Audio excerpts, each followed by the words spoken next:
श्रवण कुमार के अंधे माँ बाप की कहानी। ये कहानी त्रेता युग की है। उस समय श्रवण कुमार नाम का एक बालक था। उसके माता पिता अंधे थे और उन्होंने श्रवण को कई मुसीबतों का सामना करते हुए पाला था। श्रवण कुमार बचपन से ही अपने माता पिता का बहुत आदर करता था। जैसे जैसे श्रवण बड़ा होता गया, उसने घर की जिम्मेदारी अपने कंधों पर ले ली। वह रोजाना सुबह उठकर सबसे पहले अपने माता पिता को स्नान कराने के लिए तालाब से पानी भरकर लाता था।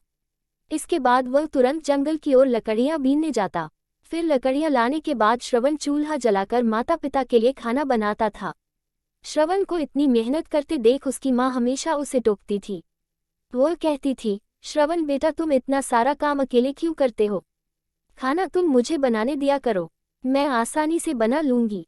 इसके बदले तुम थोड़ा आराम कर लिया करो। माँ की इन बातों को सुनकर श्रवण कुमार कहता, नहीं माँ, मैं ये सारे काम आप लोगों के लिए ही तो करता हूँ। भला अपने माँ बाप के लिए किए गए कामों में कैसी थकान, उल्टा मुझे तो खुशी मिलती है। श्रवण कुमार की इन बातों को सुनकर उसकी माँ भावुक हो गई। वो रोज भगवान से प्रार्थना करती, हे प्रभु, इतना ध्यान रखने वाला श्रवण जैसा बेटा हर माता पिता के घर पैदा हो। श्रवण के माँ बाप नियमित रूप से भगवान की आराधना करते थे। वह उनके लिए फूल और पूजा की अन्य सामग्री लाता, फिर खुद भी बिना देर किए माता पिता के साथ पूजा में शामिल हो जाता था। श्रवण कुमार धीरे धीरे बड़ा हुआ और जल्दी से घर के कार्यों को खत्म करके बाहर काम पर निकल जाता था। एक दिन श्रवण अपने माता पिता के साथ बैठा था, तभी उन्होंने श्रवण से कहा, बेटा तुमने हमारी हर ख्वाहिश पूरा की है। अब हमारी केवल एक ही इच्छा है जिसे हम पूरी करना चाहते हैं। ये सुन श्रवण ने उनसे पूछा, ऐसी कौन सी इच्छा बाकी है जिसे आप पूरा करना चाहते हैं? आप केवल आदेश दें, मैं आपकी हर ख्वाहिश को पूरा करूंगा। इस पर श्रवण के पिता ने कहा, बेटा अब हम बूढ़े हो चुके हैं और हम चाहते हैं कि मरने से पहले तीर्थ यात्रा के लिए जाएं। भगवान की शरण में जाकर हमें सुकून की प्राप्ति होगी। अपने माँ बाप की बात सुनकर श्रवण कुमार सोचने लग गया कि वह उनकी इस इच्छा को कैसे पूरा करेगा। साथ ही उसके माता पिता देख भी नहीं सकते थे, ऐसे में उन्हें तीर्थ यात्रा कराना भला कैसे संभव हो पाता। तभी श्रवण कुमार को एक तरकीब सूझी। वह तुरंत बाहर गया और वहां से 2 बड़ी टोकरी लेकर आया। उसने उन दोनों टोकरियों को एक मजबूत डंडे में मोटी रस्सी के सहारे लटकाकर एक बड़ा सा तराजू बना लिया। फिर श्रवण कुमार ने उस तराजू में अपने माँ बाप को बारी बारी से गोद में उठाकर बैठा दिया। उसके बाद तराजू को अपने कंधों पर लेकर उन्हें तीर्थ यात्रा पर लेकर निकल पड़ा। वह लगातार कुछ दिनों तक अपने माता पिता को एक के बाद एक सभी पवित्र स्थलों पर घुमाने लगा। इस दौरान श्रवण कुमार ने अपने माता पिता को प्रयाग से लेकर काशी तक के दर्शन कराए।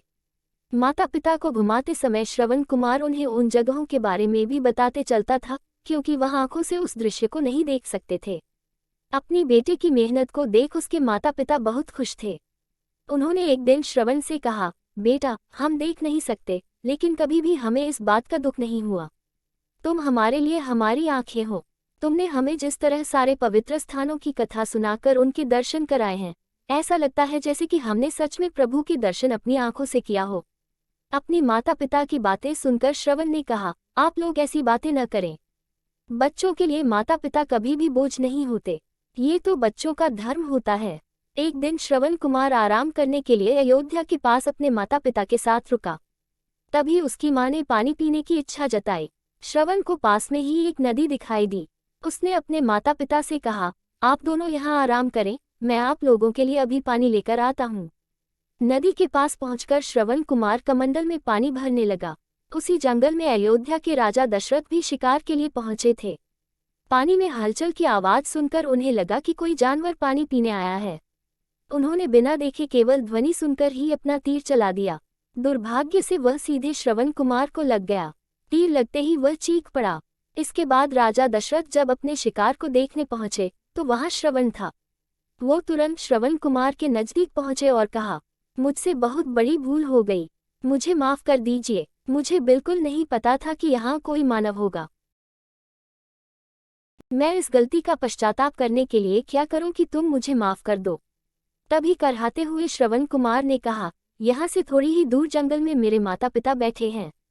उन्हें काफी प्यास लगी है, आप उन तक ये पानी पहुंचा दीजिए और मेरे बारे में उन्हें कुछ भी न बताएं। इतना कहते कहते श्रवण कुमार की सांसें रुक गईं। श्रवण कुमार की मौत से राजा दशरथ सुन्न पड़ गए। किसी तरह वो श्रवण कुमार के बताए अनुसार जल लेकर उसके माता पिता के पास पहुंचे। श्रवण के माता पिता अपने बेटे की आहट को बखूबी पहचानते थे।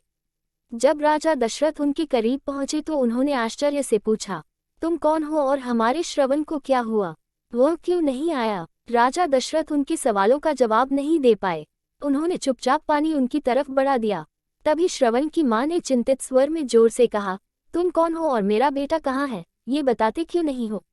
श्रवण की मां की चिंता देखकर राजा दशरथ ने कहा, मां मुझे माफ कर दीजिए। शिकार करने के लिए मैंने जो तीर चलाया था वो सीधे आपके बेटे श्रवण को जा लगा। उसने मुझे आप लोगों के बारे में बताया, इसलिए मैं यहाँ पानी लेकर चला आया। इतना कहकर राजा दशरथ चुप हो गए।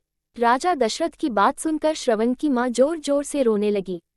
उन दोनों ने अपने बेटे की मौत के गम में राजा दशरथ के लाए हुए पानी को हाथ तक नहीं लगाया।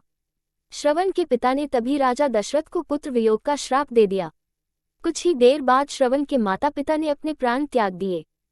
बताया जाता है कि श्रवण कुमार के पिता के श्राप के परिणामस्वरूप ही राजा दशरथ को अपने पुत्र राम से दूर रहने पड़ा था। राजा दशरथ के इस श्राप को पूरा करने के लिए ही भगवान राम को 14 वर्षों का वनवास हुआ, जिसका माध्यम दशरथ की पत्नी कैकेयी बनी। श्रवण के पिता की ही तरह राजा दशरथ भी अपने बेटे से दूरी को बर्दाश्त नहीं कर पाए और उन्होंने अपने प्राण त्याग दिए। कहानी से सीख, हर बच्चे को अपने माता पिता की सेवा श्रवण कुमार की तरह ही निस्वार्थ भाव से करनी चाहिए। यही उनका सबसे बड़ा कर्तव्य है।